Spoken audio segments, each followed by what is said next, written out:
The next relationship we are discussing as an interplay between two houses is the 5-9 relationship, sort of the Leo and the Sagittarius relationship, if you want to call it that. Now, this relationship is shared between any two houses or any house and fifth place ahead of that house. For example, here the third house and seventh house have a 5-9 relationship. Why? Because the seventh house is fifth place from the third house, and the third house is ninth place back from the seventh house. Similar is with 7 and 11th house. House number 7, house number 11. 11th house is fifth place from the 7th house, and from 11th house, the ninth position counting counterclockwise is back to the 7th house. Similar is the case with 10th house and second house, or second house and sixth house, and so on. So every house is an interplay between another house in the chart. No house or no aspect of your life stands alone. You can even compare this to the planets deposited there. If some of your houses are having more dominance of planets, you should compare these relationships first. That's the whole idea of sharing this. The fifth house from a house shows where education, love, intelligence, creativity, identity is. You need to bring these aspects of you into that fifth house, and the results will be felt in the house ninth from itself, that it feeds back. How you put in efforts there consciously and what it feeds back to. What area of life improves if I develop certain things? This is the secrets of those. For example, in the third 3-7 relationship, one might say, the more one gets educated in the matters of romance, love and communication, because 7th house is the house of spouse, the better support, encouragement and wisdom and relationship you will have with the spouse. Because 5th from 3rd is 7th. So you need to get educated in the 7th in order for you to improve the desires. Because 3rd house is also the house of desires, the initial part of your desires. Sexual desire originates actually in the 3rd house, culminates in the 7th house. You see what I'm saying? 5th house, 5th from a house shows aspects of education, love, intelligence, even creative intelligence. How bright are you, innately speaking? Okay, without any college degrees. I'm not talking about college degrees. When you talk about education and creative intelligence, it means in any possible field. Like Leo is the 5th house, the traditional 5th house. So think aspects of Leo. That's what you bring to that any house which is 5th from itself. In this case, we are discussing 3 and 7, for example. And 9th from the house shows good luck, fortune, benevolence, even distilled knowledge and wisdom. You start learning something in Leo, and you graduate and distill that knowledge going into Sagittarius. This is the relationship between 5 and 9 of any two houses, even if they might not be in the 5th or 9th house exactly. Okay, it can be in any two houses. That's the relationship between 5 and 9. Now let's look at some examples. What is natal versus Navamsha? Number 1. Natal chart is all about physical body, personality, physical events of life, everything that is physical, your physical body. Even the 1 to 12 houses stands for specific places in the human body. For example, Pisces stands for feet, Aries stands for head, and everything in between stands from head to feet. 5th house stands for the stomach. So it's all about physicality, physical events, physical personality, and it comes and goes as the physical events of life, as jobs, as people, as relationships, as money, as health, change in personality, change in desires, and so on. That's the natal chart. Navamsha, on the other hand, is all about your internal self, your soul self, your internal drives as you mature. Now, typically, most astrologers agree that it is considered to mature, or Navamsha is supposed to kick in at 32 years of age or onwards of a person's life. everything beyond 32 years or 36 years, some astrologers say, considering maturity of Saturn, or even after you have an intimate relationship of any kind, Navamsha starts off. So even if you have a boyfriend, girlfriend, you are starting your Navamsha straight away. Okay, even if it's at an early age. Keep this in mind. Number 3, for transits and remedies of any kind. Now, so many people are giving out remedies on YouTube and online and on classes. Remember this, for transits and remedies, only take the natal charts. They are consulted because it has to do with the physical aspect of our life. What comes and goes. See the point number 1. So remedies and transits are only applicable or should be applied to natal chart and not to Navamsha or any further divisional charts, because natal chart has got still the highest number of points in Vedic astrology, and they are all about physical events and physical bodies. Everything physical in nature, everything in 3D. Number 4, the way to understand natal Navamsha relationship is study natal chart as the basis. That's a foundational basis. Navamsha as the means the soul is using to accomplish that which is already there in the natal chart. So essentially speaking, Navamsha ascendant, planets, etc. are mapped back into the natal chart to compare and study where the position of the sign planet has shifted and where is the area of focus of life, work, health, relationships the soul desires to experience. Once we understand the basics of the house, the sign, the planet, the house relationships, only then can we begin to understand the process of study of planets, case studies, Atma Karaka, and so on. Okay, keep this as the basis of all understanding as we go further. Let's take Cancer ascendant as an example to begin with. First of all, if you're talking about 5-9, you will observe that they have the same elements. Keep this in mind. So if it is second house, 5 number sign here, Leo, for a Cancer ascendant, the 5th place from the second house becomes the 6th house, which is again a fire sign. I have marked it here. See, this is a fire sign, Sagittarius. And the 9th place is the 10th house, which is Aries. So 1, 5, 9 always are in a triangle everywhere. 2, 6 and 10 are also in a triangle, the earth signs. In this particular case, Taurus in the 11th house, Virgo in the 3rd house, and Capricorn in the 7th house. See, this is a relationship. It's a triangle. Let's take the case of Cancer ascendant, who's an emotional sign. Always remember the ascendant first before getting into the details, because the ascendant governs everything. Cancer ascendant is taking everything upon emotional body, because they are all about processing through the emotional body to begin with. Okay, so they have to be really careful about how they deal with the masses, Cancer ascendant people, because they're picking up everything from the masses. Now, from the 7th house, which is Capricorn in a Cancer ascendant, the 5-9 relationship, let's say, is shared for the 7th house with the 11th house, right? Now, both of these are earth signs. 11th house has Taurus in it. Taurus is about what? It's about food, about speech, about resources, about money, about earning wealth. That's what Taurus stands for.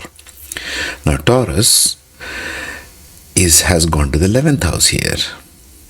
So, if the Taurus is at the 5th position from the 7th house, how do you translate this fact? Okay, so Taurus in the 11th house for a Cancer ascendant means the more education, the more creativity and creative intelligence they use, bring the sun energy into the 11th house for a Cancer ascendant, and study about aspects of money, wealth, resources, speaking, how to speak to masses, how is money earned from the masses, how do I gain money from the masses, where do I buy my food from, because food is very important for Cancer ascendant. Remember, it takes everything to the emotional body. Yes. The more I educate myself in matters of this, the more I will get enlightenment or higher knowledge or higher wisdom or Jupiterian like qualities in dealing with others. Seventh house is others, not just your spouse. Also in my workplace, this is Capricorn, everything to do with working with others. A dominant karma of Cancer ascendant is to work for others all their life, because they treat the whole world like their spouse. You see what I'm saying? You see the analogy here, Capricorn in the 7th house. So the more they focus on the 11th house aspect, educate themselves in it, get creative about it, the more it will reflect back on their career path. Literally speaking, the more they can even initiate. We saw this about Cancer ascendants. They love to initiate new projects. Aries in the 10th house. But where will they get their ideas from? The ideas are always from creative intelligence. And if you look at the work sign of Capricorn, which is falling in the 7th house, which has everything to do with others, they need to get creative and they need to use their intelligence over there in the 11th house. How do these things work? How does the stock market work? How does banking industry work? How do I gain money from different people? 11th house is also about masses, gains from the masses, your salary, your income, your profit earned in business. That's 11th house. Long-term desires. What is your long-term desire? For a Cancer ascendant, it's important to think and work. Bring your sort of creative intelligence into this house so that the quality of your work improves with others. Let's take another example. Let's take the case of Aquarius ascendant now. First of all, Aquarius ascendant is the traditional 11th house. So it is picking up generally all about the masses, all about the collective masses energy. Its focus is on the collective all the time because that's the ascendant ruler. Now let's see the connection between the 2nd and the 6th house. Typically not evaluated that much, but let's just have a look at it. First of all, the 2nd, 6th and the 10th, this triangle over here is all water signs. First look at the quality of signs. So it's all about the emotional body, the moksha houses. Okay. But now they are coming into the house of wealth, money, speech, earning, food. They are coming into the house of daily work, daily grind, the house of enemies. And they are coming into the house of career and profession and status and fame. This is tricky for the air sign of Aquarius because airy signs are all about mental stuff. They are not so much about emotional body. Sort of it becomes a blind spot for air signs in general as ascendants to evaluate emotional bodies because they land up in these houses. Okay. So let's see, how does it pan out for Aquarius? The 6th house and the 2nd house. Let's just see these two as an example. The 6th house is 5th from the 2nd house. So you got to bring in the sun energy, talking about our principle of 5 and 9. If we bring the sun energy into the 6th house of daily work, selfless work, it has come into the house of Virgo here, 6th house. So it's about daily routine, daily grind, daily work. Maybe even in your career, business, maybe in your home and routines. It doesn't matter. What we are talking about is elements of the 6th house, which is Virgo-like. But now you're about in Cancer here. Now, Cancer is about masses. So it is working with the masses on an emotional body. So the more Aquarius ascendant gets very creative, brings its maverick-like energy and creativity, creative intelligence into the house of daily work. It uses creative intelligence to guard its emotional body when working with the masses. I'm putting all together now. the more it will find wisdom in the place ninth from itself, which is the second house. The more it will know how to manage the resources of the second house, the more it will be gentle and have faith. 12th sign of Pisces is about faith. The more it will learn to have faith in the family. Second house is of family. Because we are talking about emotions here. You focus on certain aspects of the zodiac, filter it out based on the element they carry. And water signs, Pisces, Cancer, and Scorpio are all about emotional body and processing through the emotional body. Now, when it comes to second house, what are the emotions associated? The connectivity with family, how you share your food with the family, how you speak. Aquarius can be very liberal in speaking because Pisces is in the second house. They'll always keep talking about let it go, don't bother about this, let us not judge. They are very gentle and wise in their speech. But that gets graduated. They find higher learning in this area if they bring creative energy, the Leo energy, into the sixth house. They will find Sagittarius like energy in Pisces. That's the way we evaluate this. So if your planets are deposited in any one of these houses, you have to learn to look at it that way. If your planet's placed here, let's say Saturn is placed here, then you've got to start working on the sixth house part of it so that the Saturn gets a better work approach, you might say, because Jupiter is only interested in wisdom. Jupiter distills the knowledge. Jupiter is not about things. It is the Jiva Karaka. It filters out the life part of it. Sun gives you the intelligence, number 5. 9 gives you the higher distilled part of it. It's like saying number 5 is where you are educating yourself, your college degree.